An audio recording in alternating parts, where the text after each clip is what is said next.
सलामुन सलामुन सलामुन अलैक अय्युहा। माक़बल चंद जुम्मतुल मुबारक से सूरतुल कौसर की तफसीर बयान की जा रही है। आज भी इंशाअल्लाह अज़्ज़ व जल इसी मौजू को मज़ीद आगे बयान किया जाएगा। रब तबारक व तआला ने इरशाद फरमाया, इन्ना आतैना कल कौसर, ए महबूब बेशक हमने आपको कौसर अता कर दिया, खैर कसीर अता कर दी। यहाँ रब तबारक व तआला ने जो नबी करीम सल्लल्लाहु अलैहि वसल्लम को खैर कसीर अता की, मुफस्सिरीन ने इसके तहत बेशुमार अक़वाल बयान किए। इमाम राज़ी अलैहिर्रहमा ने जो अक़वाल बयान किए थे उनको बयान किया जा रहा था। 4 अक़वाल की तफसीर बयान हो चुकी थी। इमाम राज़ी अलैहिर्रहमा ने पहला कौल ये बयान किया था कि कौसर से मुराद हौज़े कौसर है। दूसरा कौल बयान किया था कौसर से मुराद नहर कौसर है। तीसरा कौल ये बयान किया था कि इससे मुराद आप अलैहिस्सलातु वस्सलाम की औलाद हकीकी और औलाद मानवी है। और चौथा कौल ये बयान किया था कि इससे आप अलैहिस्सलातु वस्सलाम की उम्मत के उलमा हैं। पाँचवा कौल आपने ये बयान किया कि अल-कौसर से मुराद नबुव्वत है। रब तबारक व तआला ने आप अलैहिस्सलातु वस्सलाम को भी नबुव्वत की दौलत अता फ़रमाई। आपसे पहले जो अम्बिया और रसूल आए, आप रब तबारक व तआला ने उनको भी नबुव्वत अता फ़रमाई। लेकिन आप अलैहिस्सलातु वस्सलाम की जो नबुव्वत है ये बकिया अम्बिया की नबुव्वत से बढ़कर है, बकिया अम्बिया की नबुव्वत से अफजल है। रब तबारक व तआला ने कुरान पाक के अंदर इसको ज़िक्र करते हुए इरशाद फरमाया, तिलकर रुसुल फद्दलना बादहुम अला बाद, ये रसूल हैं, हमने इनमें से एक को दूसरे पर फजीलत अता की।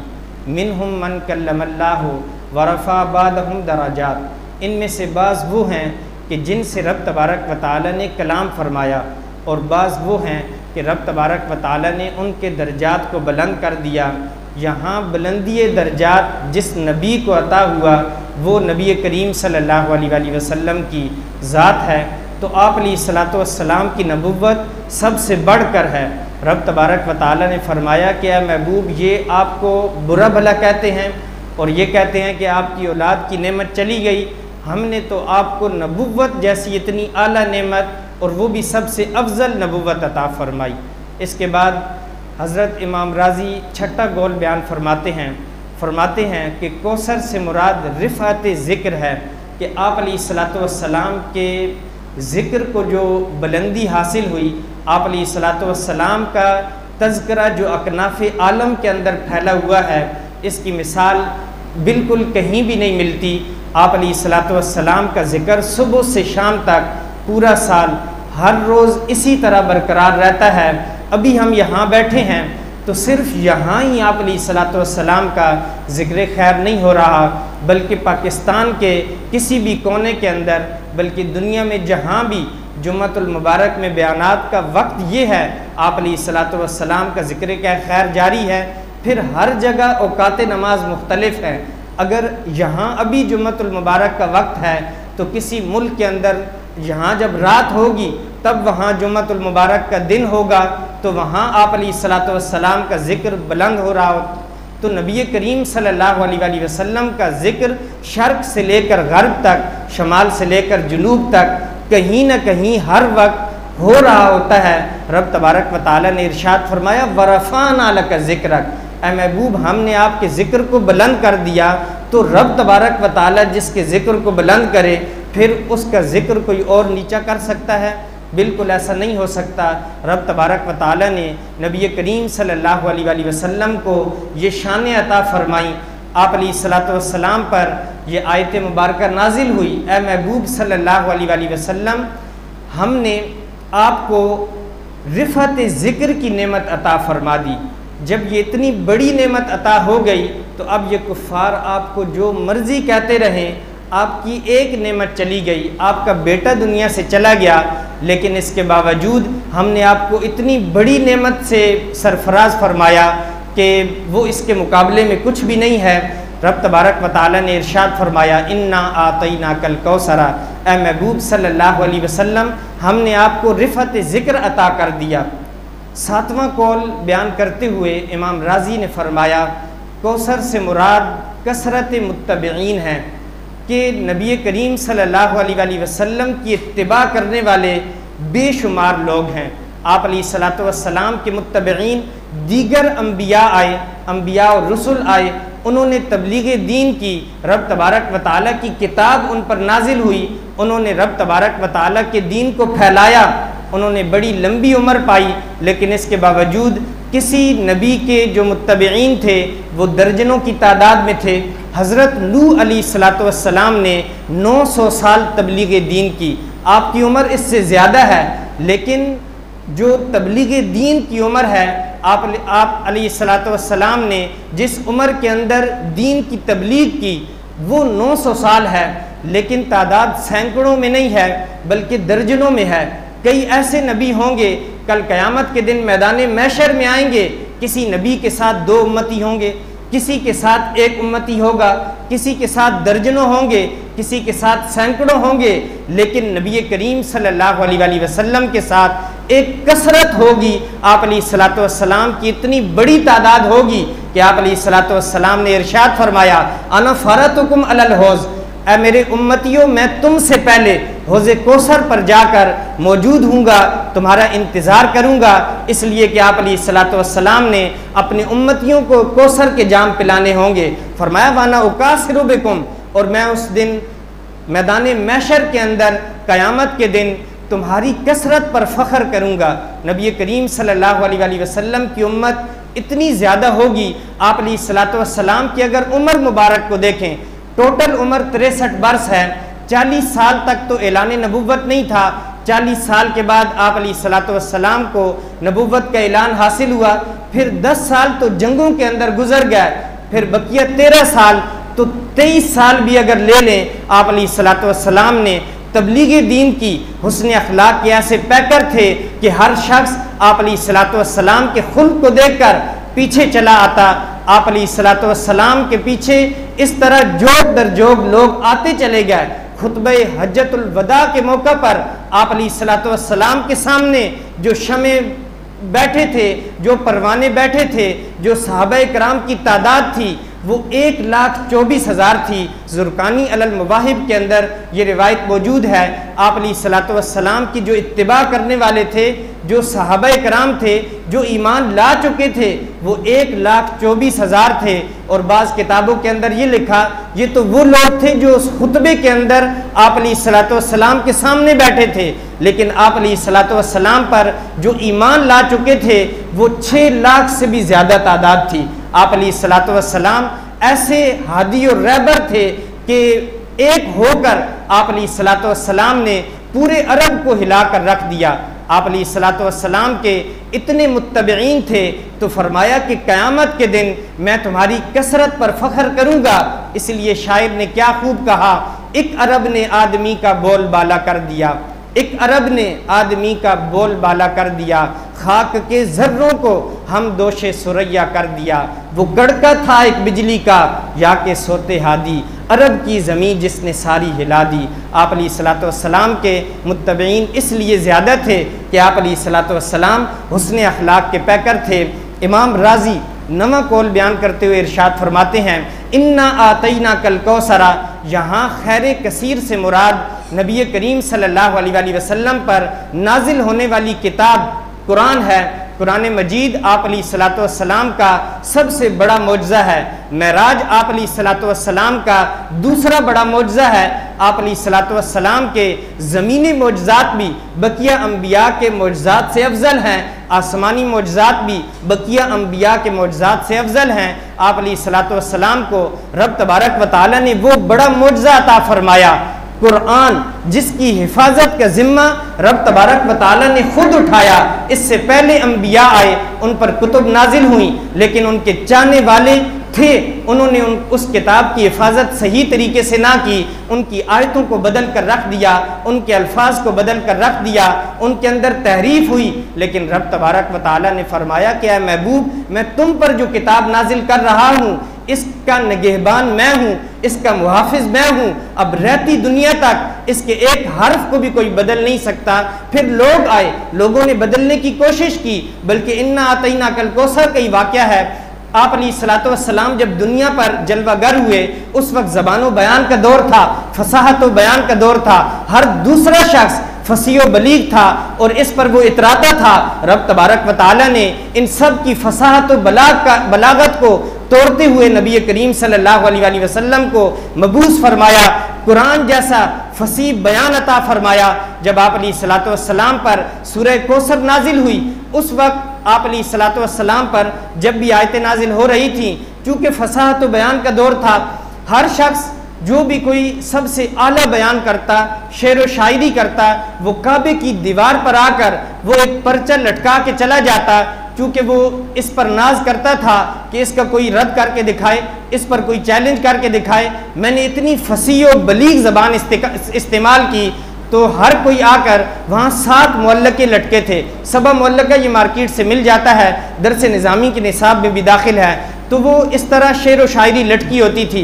तो किसी सहाबी रसूल ने आप अलैहिस्सलाम के परवाने ने आकर सूरह कौसर दीवार काबा पर आकर लटका दी और उसमें लिखा था, इन्ना आतईना कल कौसरा फसल्लि लिरब्बिका वनहर इन शानियका हुवल अबतर। ये बज़ाहिर तो 3 आयतें थीं, बड़ा मुख्तसर कलाम था और उधर बड़े बड़े मुअल्लके थे, बड़ी शेर व शायरी थी, बड़ी फसाहत व बलागत को इस्तेमाल किया हुआ था।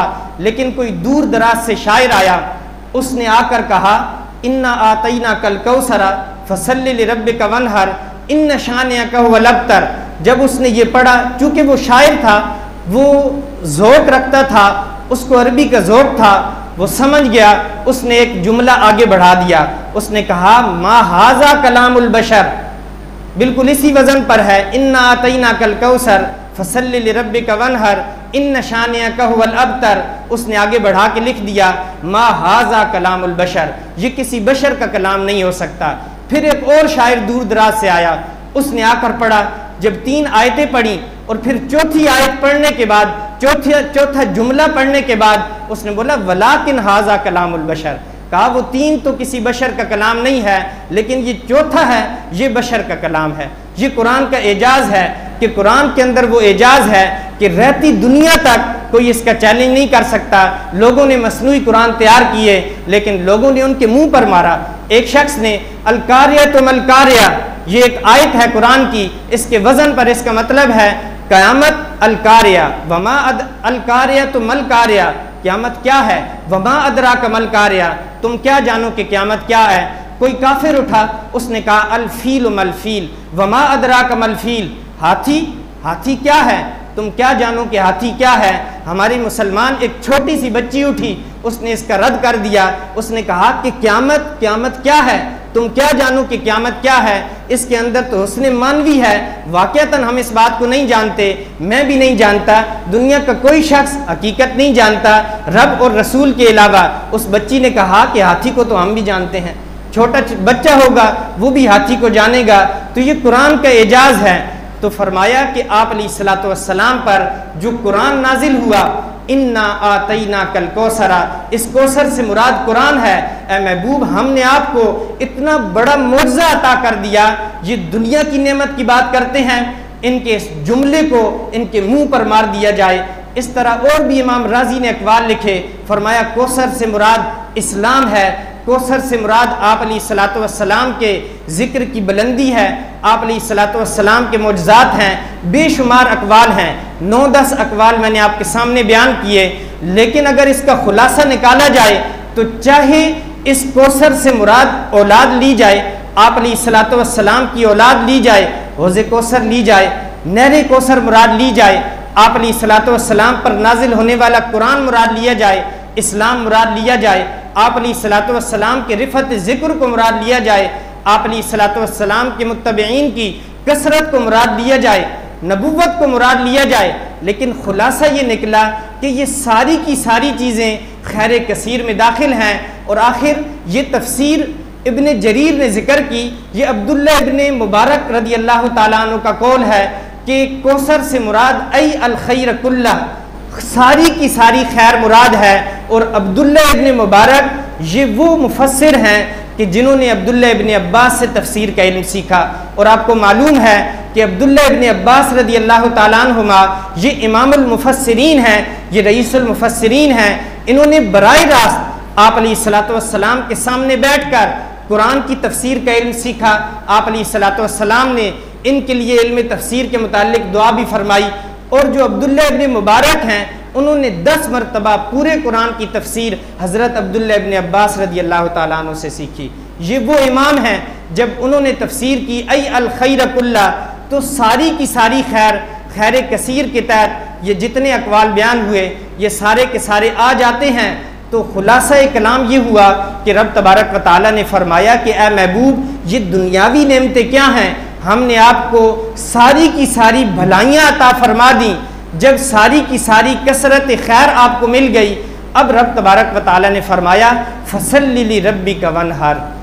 ए महबूब, अब ये कुरान है, कुरान की हिफाजत रब तबारक व तआला ने उठाई है, लेकिन उलमा ने भी हक अदा कर दिया। कोई आलिम उठा, उसने कुरान पाक पर यह काम किया कि ये सूरत पहले है तो सूरह बकरा बाद में क्यों है। ये भी तो हो सकता था कि सूरह बकरा पहले होती, सूरह फातिहा बाद में होती। सूरतुल नास पहली सूरत हो सकती थी, आखिरी सूरत क्यों है।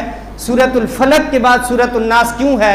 एक सूरत के बाद दूसरी सूरत, ये जो तरतीब है उस आलिम ने इस पर काम किया, इन दो सूरतों के दरमियान मुनासबत को बयान किया कि इसके जो माना है इसका तकाजा ये था कि इसके मुनासिब ये वाली सूरत इसके बाद आनी चाहिए। और ये वाली सूरत इस बात का तकाजा करती है कि पिछली सूरत के मानवी हुस्न के तहत यही सूरत यहाँ आनी चाहिए थी। और बाज़ उलमा ने इस पर काम किया, एक आयत के बाद दूसरी आयत क्यों आई। तफसीर तनासुकुद्दुरर के अंदर ये बातें मौजूद हैं कि ये तनासुकुद्दुरर कि ये वो मोती हैं कि इन मोतियों की मुनासबत कि रब तबारक व तआला के कलाम की इस आयत की मुनासबत कैसे है कि इस आयत के बाद आई। तो यहाँ भी बयान किया कि रब तबारक व तआला ने फरमाया इन्ना आतैनाकल कौसरा फसल्लि लिरब्बिका वनहर। इन दो आयतों में मुनासबत क्या है।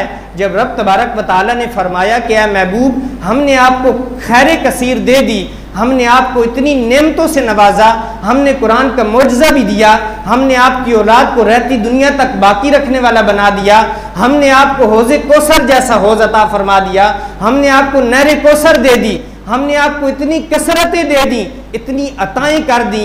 ए महबूब, फिर इस बात का तकाजा ये है कि आप भी फिर मेरा शुक्र अदा कीजिए। फसल्लि लिरब्बिका वनहर, तो फिर आप शुक्राने के तौर पर अपने रब की रज़ा के लिए नमाज पढ़िए। फसल्लि लिरब्बिका वनहर, और फिर कुर्बानी कीजिए। इसलिए कि इससे हमें मालूम हुआ जब भी रब तबारक व तआला की तरफ से कोई नेमत हासिल हो, फिर उस नेमत पर शुक्राने के तौर पे नवाफिल अदा करने चाहिए, रब तबारक व तआला की उस नेमत का शुक्रिया अदा करना चाहिए। तो नबी करीम सल्लल्लाहु अलैहि वसल्लम, फिर रब तबारक व तआला की ज़ात हुक्म करने वाली हो, नबी करीम सल्लल्लाहु अलैहि वसल्लम की मुकद्दस ज़ात हुक्म सुनने वाली हो, तो फिर हुक्म कबूल ना होगा। नबी करीम सल्लल्लाहु अलैहि वसल्लम ने अपनी पूरी ज़िंदगी कोई नमाज कज़ा नहीं की। कोई नमाज अगर कज़ा हो गई मजबूरन तो उसको छोड़ा नहीं। आप अलैहिस्सलातु वस्सलाम ने हमेशा अपनी नमाज़ों को अदा किया। और फिर जो नफली इबादत थी, नफली इबादत के बारे में आपको मालूम है कि आप अलैहिस्सलातु वस्सलाम पूरी रात खड़े रहते, रात क़याम में गुजारते, तो पाँव अक़दस जो हैं उनके अंदर वर्म पड़ जाता, सूज जाते। हज़रत आयशा सिद्दीक़ा तय्यबा ताहिरा बिन्त सिद्दीक़ रज़ी अल्लाह ताला अन्हुमा ने अर्ज़ की, या रसूलल्लाह सल्लल्लाहु अलैहि वसल्लम, आप इतनी इबादत क्यों करते हैं, आप तो गुनाहों से पाक हैं, आपको इबादत की क्या हाजत है, आप देखते नहीं हैं कि आपके पाँव के अंदर वर्म पड़ जाता है। आप अलैहिस्सलातु वस्सलाम ने इरशाद फरमाया, अफला अकूना अब्दन शकूरा, क्या मैं रब तबारक व तआला का शुक्रगुजार बंदा ना बनूं। ये आप अलैहिस्सलातु वस्सलाम की ज़ात थी। फिर उसके बाद फरमाया वनहर, और ए महबूब, इसका तकाजा ये है कि अब राय खुदा के अंदर जानवर कुर्बान कीजिए। अब अय्याम कुर्बानी हैं, नबी करीम सल्लल्लाहु अलैहि वसल्लम की भी ये सुन्नत है। असल तो हज़रत इब्राहीम अलैहिस्सलातु वस्सलाम की सुन्नत है, लेकिन रब तबारक व तआला ने आप अलैहिस्सलातु वस्सलाम को हुक्म दिया तो ये सुन्नत इब्राहीमी होने के साथ साथ सुन्नत मुस्तफ़वी भी है और हमारे लिए इसका हुक्म वजूब का है। अभी टाइम कम है, कुर्बानी के हवाले से सबसे ज़रूरी बात यह है कि मैं और आप यहाँ बैठे हैं, अभी हम में से हर एक मुसलमान जो आकिल बालिग है उसे ये मालूम होना चाहिए आया कि अय्याम कुर्बानी आ रहे हैं, मुझ पर कुर्बानी वाजिब है या नहीं। अभी यहाँ हम इतने बैठे हैं, अभी तक बहुत सारों को ये मालूम नहीं होगा कि क्या मुझ पर कुर्बानी वाजिब है, लेकिन 3 मिनट के बाद अभी वही उसका दिल कहेगा, अगरचे वो ज़बाने हाल से बयान नहीं करेगा, ज़बाने काल से बयान नहीं करेगा, लेकिन उसका ज़बाने हाल ये कहेगा कि मुझ पर कुर्बानी वाजिब है। कुर्बानी उस शख्स पर वाजिब है कि जो अय्यामे कुर्बानी में वो साहिब निसाब हो। शरीयत के अंदर साहिब निसाब वो शख्स है कि जो हाजत असलिया से हट कर जो घर की ज़रूरियात हैं, अगर उसके पास रकम है तो रकम के जो इस महीने घर की ज़रूरियात के अंदर अखराजात के अंदर इस्तेमाल होनी है, उससे हट कर उसके पास 52.5 तोला चांदी की रकम मौजूद हो या फिर 7.5 तोला सोना मौजूद हो। 7.5 तोला सोना मौजूद है तो फिर तो वो 7.5 तोला सोना जिसके पास होता है वो साहिब निसाब होता है। इसी तरह जिसके पास 52.5 तोला चांदी मौजूद है वो साहिब निसाब है। लेकिन किसी के पास 7.5 तोला से कम सोना है, 52.5 तोला चांदी से कम चांदी है, तो फिर शरीयत ने हमें एक उसूल दिया है।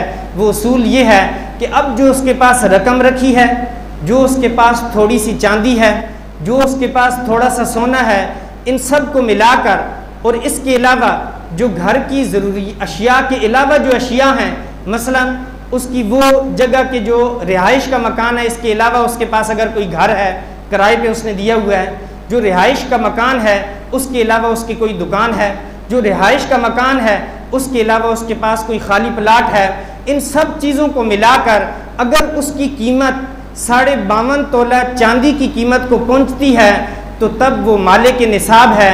और 52.5 तोला चांदी की कीमत मालूम करने के लिए आप उस दिन का सिल्वर रेट, उस दिन का जो मार्केट रेट है चांदी का, वो मालूम कर लें।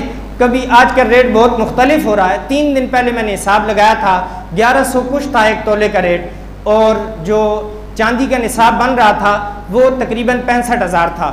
जो 65,000 का मालिक था उस पर कुर्बानी वाजिब है। लेकिन आज की शब जब मैंने हिसाब लगाया 1400 से रेट बढ़ गया और वो हिसाब बन रहा था 74,000, यानी 74,000 का कोई मालिक है आज के दिन, तो वो मालिक निसाब है, उस पर कुर्बानी वाजिब है। तो जिसके पास 1 लाख रुपए है, उसकी जो प्रॉपर्टी है, जो रिहाइश के मकान के अलावा और जो थोड़े से पैसे हैं, जो सोना है, जो चांदी है, इन सब को मिलाकर अगर वो देखता है कि लाख से ज़्यादा है, अगर किसी की एक दुकान है तो उसको तो सोचने की ज़रूरत ही नहीं है। अगर एक्स्ट्रा कोई खाली प्लाट है उसको सोचने की ज़रूरत ही नहीं है। अगर लाख रुपए रखा है और घर के अखराजात के अलावा है 74,000 रुपये है, उसको भी सोचने की ज़रूरत नहीं है, उस पर कुर्बानी वाजिब है।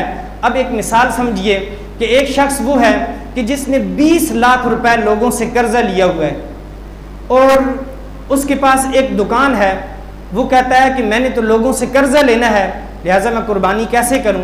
और जो दुकान की वैल्यू है वो हो सकता है कि 30 लाख हो, 25 लाख हो, 40 लाख हो। इस शख्स पर कुर्बानी वाजिब है, इसलिए कि अगर वो अपने कर्जे को निकाल लेता है तब भी रकम 5 लाख, 10 लाख, 20 लाख बचेगी। तो आप हर शख्स ये सोचे कि मुझ पर कुर्बानी वाजिब है या नहीं। और कुर्बानी बहुत सारों पर वाजिब होती है।